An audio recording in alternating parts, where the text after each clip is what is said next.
Yes. Oh, nice roundhouse kick. Yes. Yes, I'm getting him. I'm over. Start him. I'm over. Go!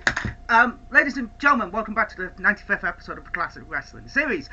So, we were going to be watching TLC 2016. Unfortunately, that didn't happen. Do apologise about that. But, ladies and gentlemen, very quickly, I've turned around and episode 84 was the last time we watched the TNA show. I'll leave a link right here, do apologise, here for that episode. So, why don't we have a look back at Lockdown 2009 emanating from Pennsylvania, more specifically, Philadelphia, Pennsylvania. Right after I've just finished this match. Well, that went as well as a TKO from Dustin Poirier. Anyway, so, Lockdown 2009, ladies and gentlemen. Emanating from Philadelphia, Pennsylvania, like we said, at the La Corla Center. 4,500 fans were in attendance. Our opening to the show was Christopher Daniels and AJ Styles, who are going to be in our semi-main event, coming in and being dysfunctional with his team, and fatally everybody bar Kevin Nash coming in from the main event Mafia at this time, being a cohesive unit. Always entertaining. And we had a promo from the Dudley Boys, better known as Team 3D, saying that they are going to win it in their Philadelphia street fight where they open the cage. Kind of defeats the purpose of an all cage pay-per-view if they're going to start in the cage and then let the door open and they're going to fight in the arena, ladies and gentlemen, but hey ho. And then we had the opening package, which is Rat in a Cage, I can't think of the actual song, but it's Smashing Pumpkins, who would later, Billy Corgan, would own TNA, would run TNA for a little bit, and now owns the NWA.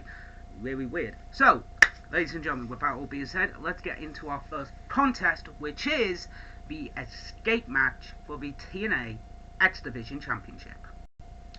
So, ladies and gentlemen, we've just had the X Division escape match. We had Kiyoshi versus Consequences Creed versus Jay Lethal, better known as Black Machismo, Sheik Abdul Bashir, and Suicide. So, I knew 4 of the 5 men involved in this contest. Suicide is from a TNA video game. No joke. Sheik Abdul Bashir is formerly known as Diwali from WWE, teaming with Muhammad Hassan back in the day, and just being related to Akira Diwali. I could be wrong on that one. Jay Lethal, obviously, is Jay Lethal, former Ring of Honor World Heavyweight Champion, and all-round just genuinely fun guy. And Consequences Creed, whatever happened to that guy? Oh, he was known as Xavier Woods in WWE.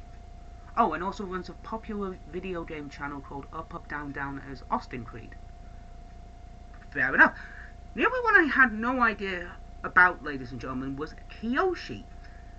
And then I worked out that he teamed with Naito, former IWGP Heavyweight Champion and current Tag Team Champions with Sonata? I think it's Sonata, could be wrong on that one. And also Okada. Kazuchika Okada was in TNA. I had completely forgotten about that, ladies and gentlemen. Anyway, so our next matchup is a Queen of the Cage match, I want to say. So, let's get into this one, ladies and gentlemen. So, ladies and gentlemen, we just had the Queen of the Cage match. ODB versus Daphne versus Madison Rayne versus Sojourner Bolt. Oh, this was not good, ladies and gentlemen. Madison Rayne is just awful. I do apologise. Daphne, who was in TNA, who was in WCW as Daphne, she's a competent wrestler, but just given this scenario, just was bad. She was actually the most competent one in the ring. Sojourner Bolt, I believe, I have no idea who she is. I still have no idea who she is. Again, it was okay. It wasn't embarrassing like back in Victory Road 2009 when it was Sharmell versus Jenna Maraska. Goddamn match sucked. And ODB, who her entire gimmick is just boobs, and that's it. So, thank God it only went about 6 minutes. ODB wins, pinning Sojourner Bolt. It's just one of those things, ladies and gentlemen. It wasn't good, and that's all I can really say on the matter. So, next up, I don't know what is, but hopefully, let's hope it's a bit better than this match has just been. So, we just had the Motor City Machine Guns versus LAX versus No Limit for the Junior Heavyweight Tag Team titles. Quick question. How the fuck was Hernandez able to be in this match when he's over 300 pounds and he's for the Junior Heavyweight Tag Team titles? Wait. Amazingly, crowd were dead for this. It was dead on arrival. They were not hyped for this. Bar the ending, when the Motor City Machine Guns won and retained the belts after the Made in Detroit powerbomb assisted sliced bread maneuver. So yeah, it's a weird thing because this was an okay match, but LAX weren't going to win because Hernandez is over the limit of being a junior heavyweight, and No Limit could realistically win, but it wasn't going to happen, kind of thing. But again, it was an entertainingly fun matchup, and yeah, it was good. Currently, we've got Abyss talking to Lauren about his match coming up in the Doomsday Chamber of Blood. Yay, against Matt Morgan. We also had a interview with AJ Styles and Christopher Daniels after the first matchup, which was the Escape match, talking about the semi-main, which is Lethal Lockdown, or the main event, whichever one it's going to be. Well, no, the world title is going to be the main event, so it will be the semi-main. So, yeah, that's one of the things, ladies and gentlemen, so we'll see what our next matchup will be. So, we just had the Doomsday Chamber of Blood match between Matt Morgan and Abyss. It was bloody, in both senses of the word. It was awful. It wasn't bad. Fans were behind it a little bit, but not majorly. It was just meh. That's all it was. It was just a meh match. Fans weren't into it. I feel like the fans are going to get into it probably in the semi-main and the main event, but that's it. So we'll see what's next, and hopefully it'll be good. I mean, Stevie Richards makes his debut and costs Abyss the match, which would lead into a no DQ match at Victory Road. So let's carry on watching the show, ladies and gentlemen, with a Jeff Jarrett promo. Yay, a wild slap nuts appears. So our next matchup is for the TNA Knockouts Championship. Angelina Love versus Taylor Wilde versus Awesome Kong. This was okay. I mean, it wasn't bad. It was good to a point, but at the same time, it's like, I remember Kong versus Gail Kim. That was a good feud. This and Taylor versus Kong was okay as well, but adding Angelina Love into the mix was a bit like, okay, we'll see how it goes.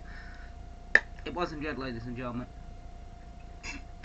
Crowd were not into it again. Hopefully, for the love of God, when the tag team title match happens, for the TNA tag team titles happens, we get this we get them fucking involved, because I am getting pissed off with this crowd. They are not enjoying it.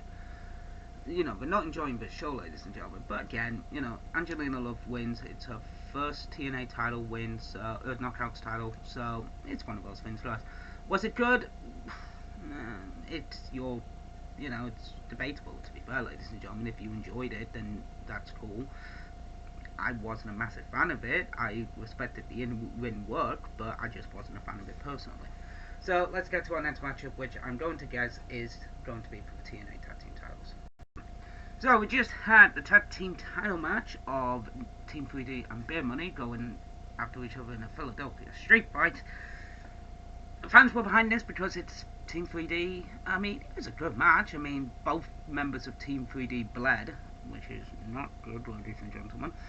But it was entertaining for what it was. I mean, for a street fight, it was good. All they did was just go up the crowd and then come back down. That was it. Use the belt, table, a standard Team 3D match. Team 3D win with the 3D, obviously, and they are the new TNA Tag Team Champions and IWGP Heavyweight Tag Team Champions. The belts were both belts were being defended. It was good. It was a good matchup. I have no problems with it, and it was again entertaining. So now, ladies and gentlemen, we have Kurt Angle talking about how everyone in the main event Mafia is going to dominate their matches tonight, and we've got Lethal Lockdown. Oh god. Normally, Lethal Lockdown is contested with 10 men, not 8, but Sting and Foley are in the main event. So, Lethal Lockdown, basically, it is like War Games, only one ring, a cage on top, and weapons.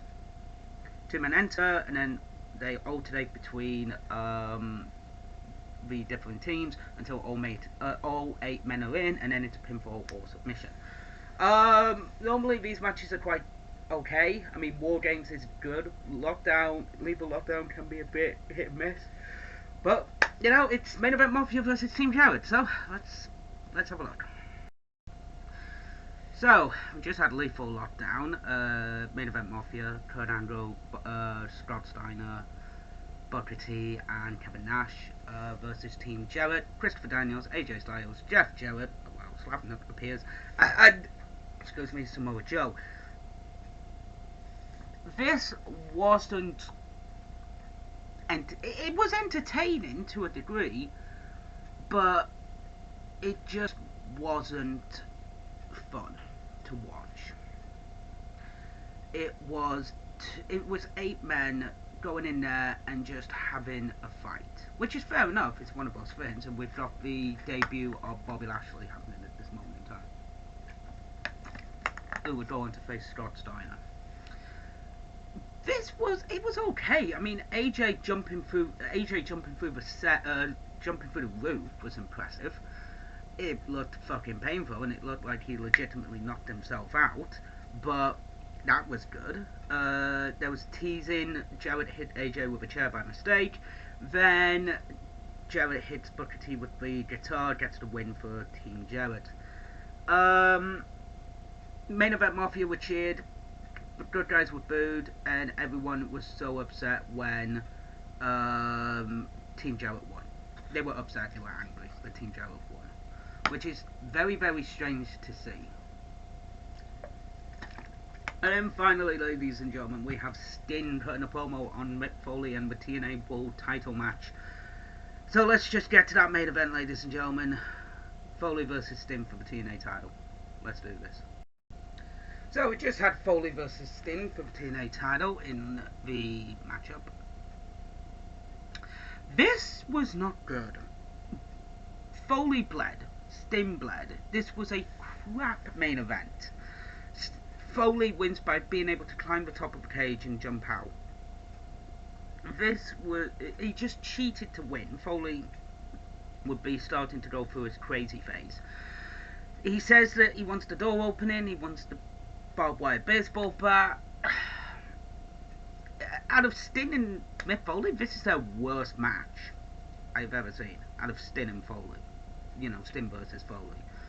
But again, they were like, you know, they're older now. You know, they're not exactly spring chickens, as the old saying goes. But what did I think of the show overall? Not a good show, ladies and gentlemen. In fact, I think personally it's one of the worst shows I've seen of TNA, if I'm honest. It was just awful. So, ladies and gentlemen, like I say, I will leave a link to the episode 48 over there, and I will leave a link here to the CWS series if you want to check out the rest of the series. So, with that being said, ladies and gentlemen, thank you very much for watching, and I will see you coming up next week for the AEW show, TCFN. Ta-ta for now.